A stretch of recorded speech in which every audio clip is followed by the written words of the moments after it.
पार्थाविव सम्पृक्तो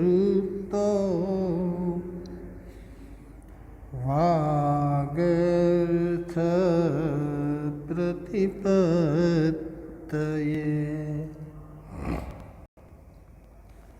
जगतः पितरो वन्दे पार्वती परमेश्वरो जगतः पितरो वन्दे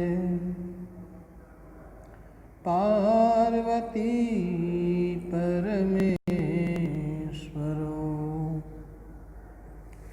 हेलो विद्यार्थी मित्रों, जय श्री कृष्ण बधाने। विषय संस्कृत धोरण 10 के जेमा આપણે पद्य 20 तथैव तिष्ठति, तथैव तथा प्लस एव तिष्ठति जे अपना पाठ्यपुस्तकનું છેલ્લું ચેપ્ટર છે મિત્રો। આ ચેપ્ટર પૂરું થાય એટલે આપણા જે પાઠ્યપુસ્તકના 20 ચેપ્ટરનો જે આ વર્ષ પૂરતો જે મર્યાદિત કોર્સ છે એ પૂર્ણતાના આરે આપણે જઈ રહ્યા છીએ। તો આ છેલ્લું ચેપ્ટર કાવ્ય 20 તથૈવ તિષ્ઠતિ, તથા એવ એટલે કે તેમજ, અને તિષ્ઠતિ એટલે કે રહે છે। તથૈવ તિષ્ઠતિ તેમજ રહે છે। જે કાંઈ પણ આપણા દ્વારા કર્મ થયેલું છે એ કર્મનું જે ફળ છે યથા યોગ્ય સમયે યથા ઉચિત કર્મ દ્વારા આપણને એનું ફળ પ્રાપ્ત થતું રહે છે। તો જે કરેલું છે શ્રેષ્ઠ કાર્ય, સારું કાર્ય, પુણ્ય કાર્ય કે એ જેમનું તેમ જ રહે છે, બરાબર। એમાં આપણને કોઈ પણ પ્રકારનો પાપનું ફળ પ્રાપ્ત થતું નથી, બરાબર। બહુ સરસ મજાના અહીંયા 5 શ્લોકો આ કાવ્યમાં બતાવવામાં આવ્યા છે, અને જે અતિશય સમજવા યોગ્ય, કે જે આપણને અનેક પ્રકારની નાની મોટી મુશ્કેલીઓ જે આપણા જીવનમાં આપણને આવતી હોય છે, નહીં મુશ્કેલીઓનો સામનો કરવા માટે આપણને આના જે બોધ, આના જે ઉપદેશ છે એ ચોક્કસ પ્રકારે આપણને બહુ ઉપયોગી નીવડે એવા અહીંયા બતાવવામાં આવ્યા છે। આપણે પ્રસ્તાવના તરફ મિત્રો આગળ વધીએ કે તથૈવ તિષ્ઠતિ તેમજ રહે છે, જેમનું તેમ જ રહે છે, બરાબર। તથા પ્લસ એવ તિષ્ઠતિ જે અન્ય પુરુષ એકવચનનું રૂપ છે। તથૈવ છે એ અવ્યય છે, બરાબર।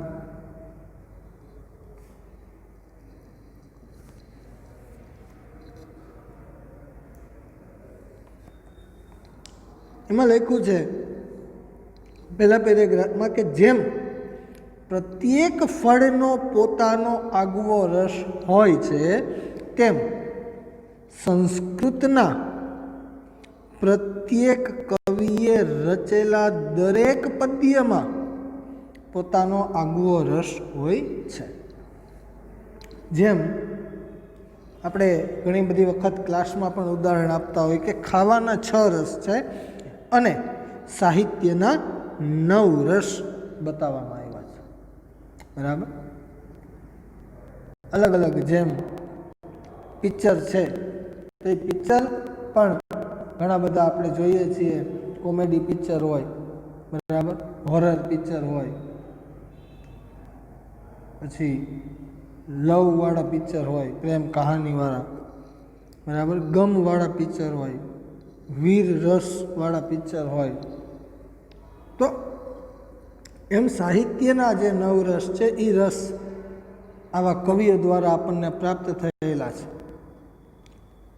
જેમ પિક્ચર જોઈએ છીએ અને એમાં કોમેડી પિક્ચર વગેરે વગેરે જે અલગ અલગ રસ એ દ્રશ્ય દ્વારા આપણને પ્રાપ્ત થાય છે, એમ આવા પદ્ય, આવા ગ્રંથો દ્વારા પણ આપણને શ્રવ્ય, બરાબર, શ્રવણ કરીને એ રસની આપણને પ્રાપ્તિ થતી હોય.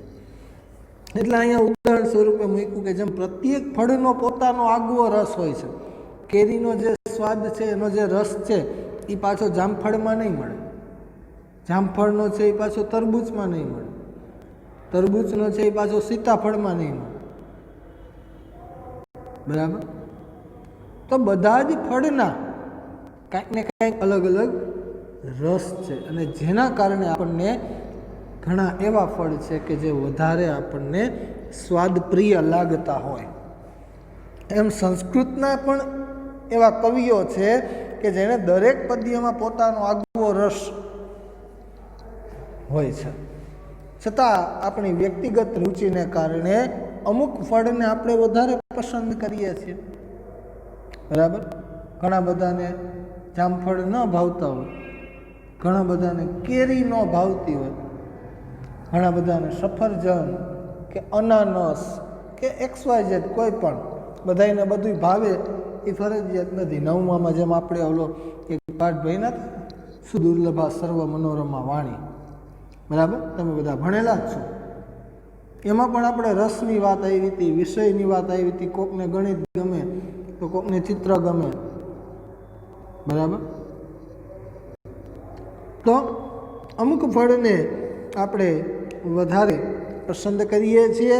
આ વ્યવહાર જેમ કોઈ ફળના મહત્વને હાનિ પહોંચાડતો નથી, તેમ મહાકવિઓના અમુક જ પદ્યો તરફ પસંદગી ઉતારીને તેમનો રસાસ્વાદ કરાવવાનો પ્રસ્તુત કાવ્યમાં કરવામાં આવેલો જે વ્યવહાર છે એ વ્યવહાર આ કવિઓ, અહીંયા જે 5 અલગ અલગ કવિઓના શ્લોકો કાવ્ય સ્વરૂપે રજૂ કરવામાં આવ્યા છે, તો આ જે આ 5 શ્લોકો અલગ અલગ કવિઓના છે, એ સિવાયના જે એના અન્ય શ્લોકો છે એનું મહત્ત્વ કોઈ રીતે ઓછું કરતો નથી.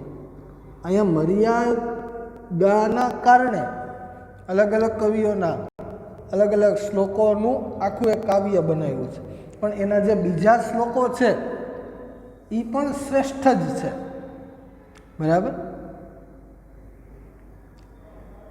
તો એ વાત અહીંયા આપણને કરે છે કે આ બધા મહાકવિઓના જે અન્ય પદ્યો છે, અન્ય એમને રચેલા જે શ્લોકો કે ગ્રંથો છે એ પણ શ્રેષ્ઠ જ છે. બરાબર.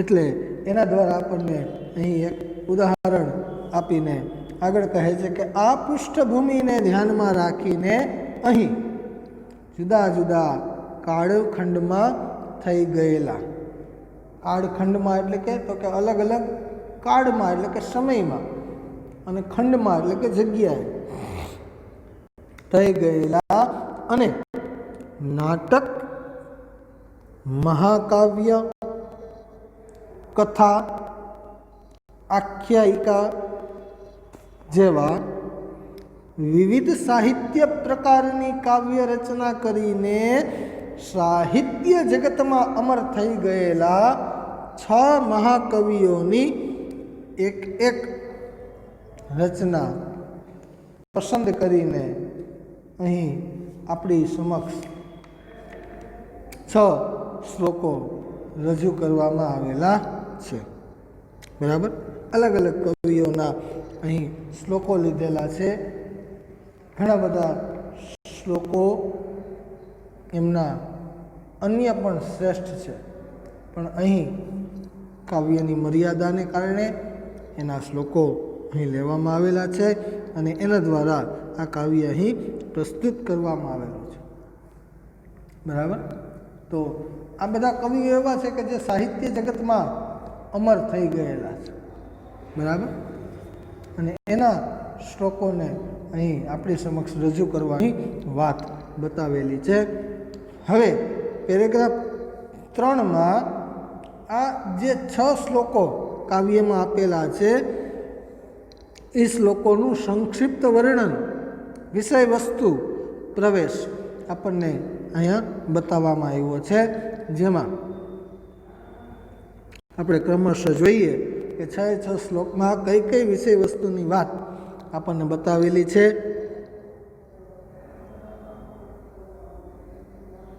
એની ચર્ચા આપણે સૌપ્રથમ કરીએ, પછી કાવ્યમાં આપણે આગળ વધીશું.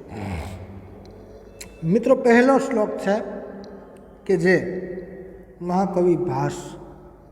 હવે જો બીજી વસ્તુ ખાસ તમારે આમાં એ ધ્યાનમાં લેવાની છે કે આમાંથી અર્થ વિસ્તાર આપણા છે, એ ઉપરાંત કર્તા કૃતિનો 2 માર્કનો પ્રશ્ન આપણને પૂછાય છે.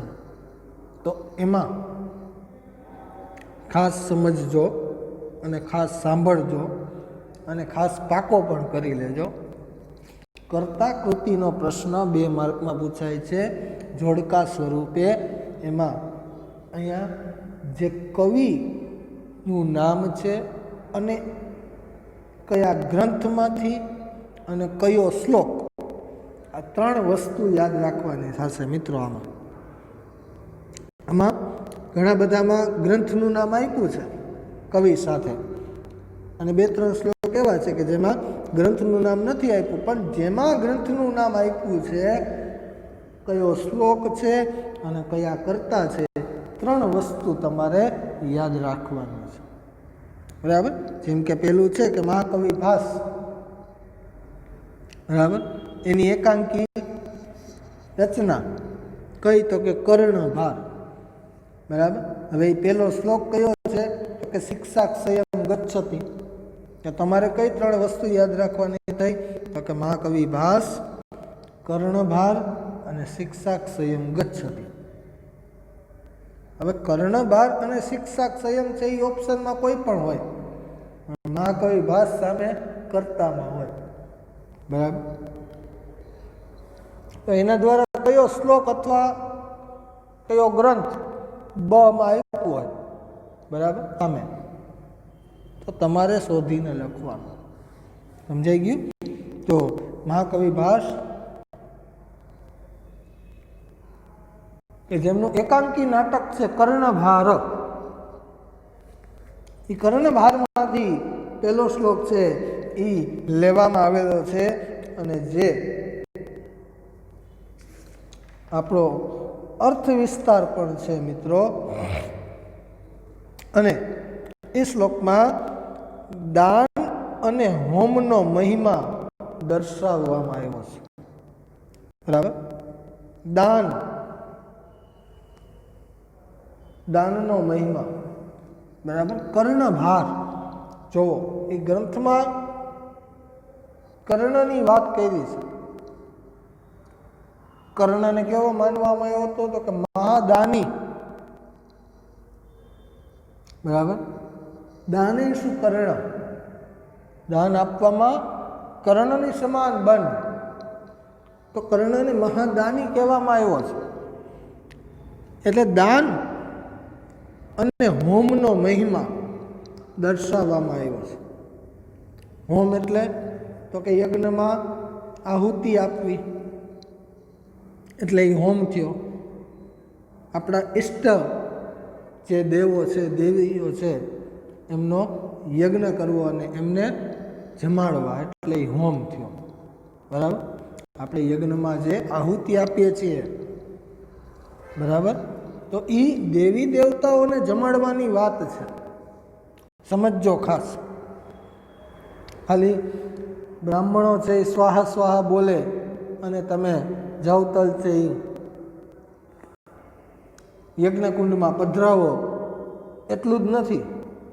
એ આપણા જે ઈષ્ટ દેવી દેવતાઓ છે અથવા જે દેવી દેવતાનો આપણે યજ્ઞ કરાવ્યો છે એમને જમાડવાની વાત છે, બરાબર. તો દાન અને હોમનો મહિમા આ પહેલા શ્લોકમાં બતાવવામાં આવ્યો છે.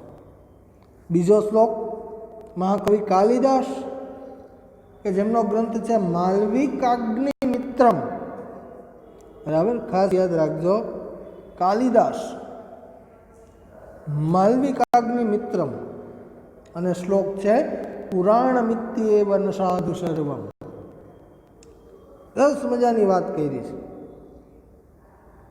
કે બીજાથી દોરવાયા વગર મનુષ્યએ પોતે પોતાની બુદ્ધિથી સારા નરસાનો વિચાર કરીને કોઈ નિશ્ચય કરવો જોઈએ, એવી વાત આમાં જણાવી છે. બધા મનુષ્ય ભગવાને બધા મનુષ્યને સરખી એક પ્રકારની બુદ્ધિ આપી છે, પણ કોણ કેવી રીતે, કેટલો, કયા સમયે કેમ ઉપયોગ કરે છે ને એ મનુષ્યના વિચાર ઉપર આધીન છે. બરાબર. તો બીજાથી દોરવાયા વગર કોક આપણને શિખામણ આપે ને આપણે કેમ કરીએ, એના કરતાં આપણામાં એટલી બુદ્ધિ હોય જ કે આપણે શું કરવું જોઈએ. બરાબર. આપણે બધા મનુષ્ય છે ને એ સમજદાર છીએ. જેમ ઘેટા બકરામાં કેમ હોય કે એક ઘેટું જે રસ્તા ઉપર ચાલ્યું જતું હોય ને એની પાછળ જ બધાય ચાલ્યા જાય. ગાય, કૂતરા, કોઈ પણ પશુ પક્ષી લઈ લે, બરાબર, એક જાય ને એની પાછળ બધાય જાય.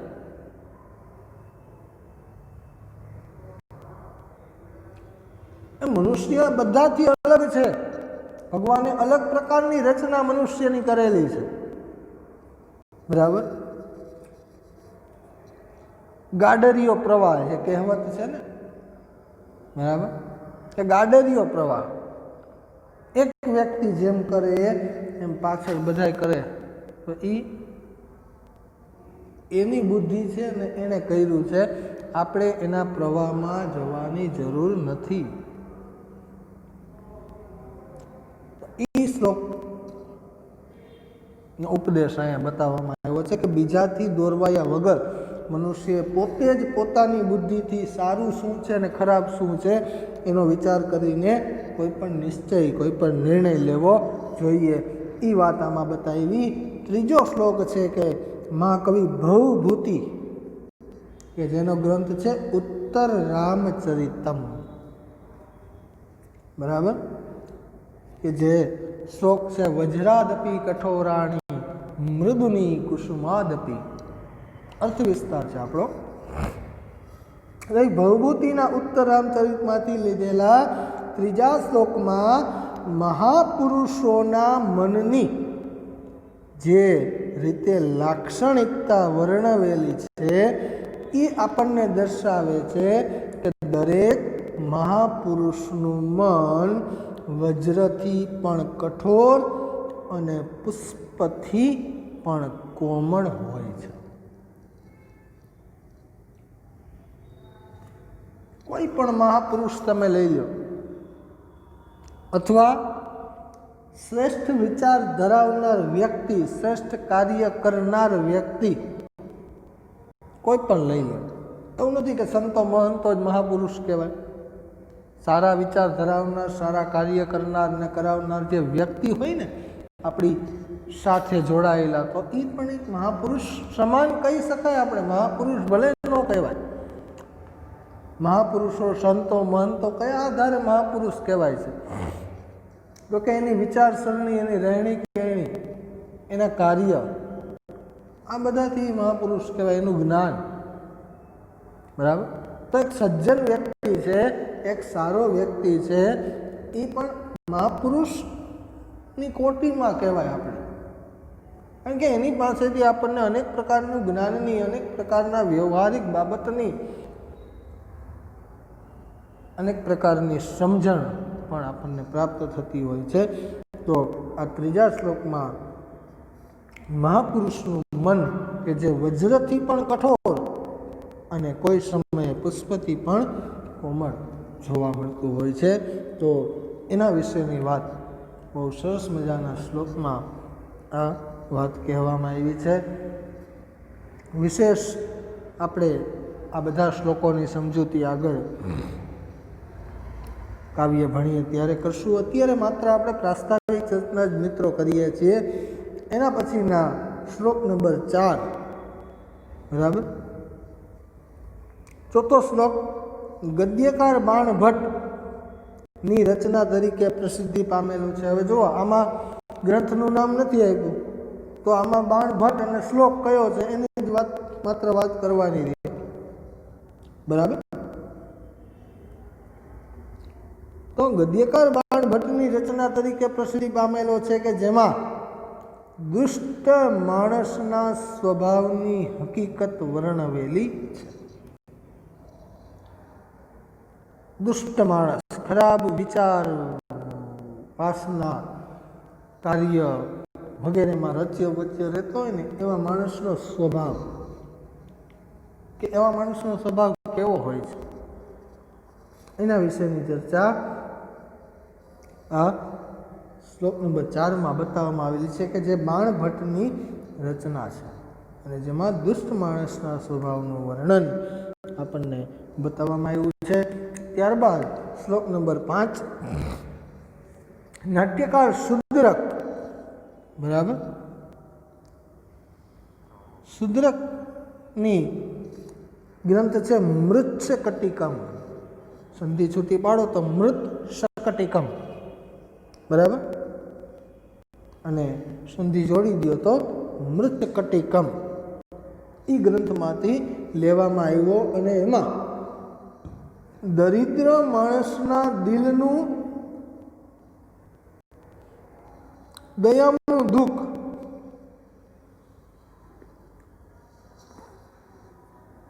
દરિદ્ર વ્યક્તિની વાત કરવામાં આવી. તો દરિદ્ર માણસના દિલનું દુઃખ આલેખવામાં આવ્યું છે કે અતિશય દરિદ્ર હોય અને એ કઈ રીતે પોતાનું દુઃખ વ્યક્ત કરતો હોય છે, કઈ રીતે પોતાનું જીવન પસાર કરતો હોય છે, પોતાના પરિવારમાં કઈ રીતે રહેતો હોય છે, વગેરે વગેરે વિશેની વાત છે એ આ શ્લોક નંબર 5માં મહાકવિ શુદ્રક દ્વારા રચાયેલ મૃચ્છકટિકમમાંથી લેવામાં આવેલો છે કે જેમાં દરિદ્ર માણસના દિલનું દુઃખ આલેખવામાં આવેલું છે, બરાબર. એના પછીનો મિત્રો શ્લોક છે શ્લોક નંબર 6 કે રવિગુપ્ત નામના કોઈ વિદ્વાન પંડિત થઈ ગયા, બરાબર. ગ્રંથનું નામ આપેલું નથી. એ રવિગુપ્ત નામના કવિની રચના અહીં 6થા શ્લોકમાં બતાવવામાં આવી કે જેમાં સજ્જનની પ્રશંસા અતિશય રીતે કરવામાં આવી છે, બરાબર. સજ્જન વ્યક્તિ છે એ પોતાની સજ્જનતાની સુવાસ કઈ રીતે ફેલાવતો હોય છે એ બાબતની ચર્ચા છે એ આ શ્લોકમાં બતાવવામાં આવી છે. એમને એમ કાંઈ સજ્જન નથી કહેવાતા કોઈ પણ, બરાબર. કંઈક એવા કાર્ય, કંઈક એવું દુઃખ પણ ભોગવવું પડે છે અને ત્યારે એ દુઃખ ભોગવીને સુખની પ્રાપ્તિ કરે છે, બરાબર. વિચારથી શ્રેષ્ઠ હોય, કાર્યથી શ્રેષ્ઠ હોય, મન વચન કર્મથી પણ શ્રેષ્ઠ હોય અને સત જન એને કહેવાય સજ્જન, સાચો માણસ, બરાબર. સમય પ્રમાણે આપણે બધા ખોટા છીએ, ક્ષણે ક્ષણે આપણે ખોટું બોલનારા છીએ, તમે હોય, હું હોય કે કોઈ પણ હોય, બરાબર. જ્યાં આપણો સ્વાર્થ નીકળતો હોય ને ત્યાં આપણે સાચું ખોટું કરીએ છીએ, બરાબર. આપણને ફાયદો થતો હોય, આપણો સ્વાર્થ પૂરો થતો હોય તો ખોટું બોલી નાખીએ છીએ અને આપણો સ્વાર્થ પૂરો થતો હોય તો ક્યારેક સાચું બોલી નાખીએ છીએ. સામે કોણ મનુષ્ય છે એ આપણે ક્યારેય જોતા નથી, બરાબર. તો આ બધી ચર્ચા અહીંયા બતાવવામાં આવેલી છે. તો શ્લોક નંબર 6 વાત કરેલી છે. આ વર્ણનમાં સૂચિત થયેલી હકીકતો આજે પણ એટલી જ પ્રસ્તુત છે કે જે મનુષ્ય જીવનનો ભાગ બનવી જોઈએ. અને તો જ આવા જે કાવ્ય છે, આવા જે ઉપદેશાત્મક કોઈ પણ ગ્રંથોના વચનો છે ને, એનું શિક્ષણ તો જ સફળ બની શકે છે. અને આવા સફળ શિક્ષણ વડે આપણે પણ ભવિષ્યમાં સફળ માનવી બની જ શકીએ છીએ. પ્રયત્ન એ તરફનો આપણો હોવો જોઈએ કે એવા ઉપદેશાત્મક શ્લોકોને કે વાક્યોને કે રચનાઓને આપણે જીવનમાં ઉતારવાનો થોડો પ્રયત્ન કરીએ. બરાબર? તો આ સાથે પ્રાસ્તાવિક ચર્ચાને આપણે અહીં પૂરી કરીએ છીએ. હવે આગળના લેક્ચરમાં આપણે શ્લોકમાં વિશેષ સમજૂતી લઈએ. ત્યાં સુધી અસ્તુ. જય શ્રી કૃષ્ણ.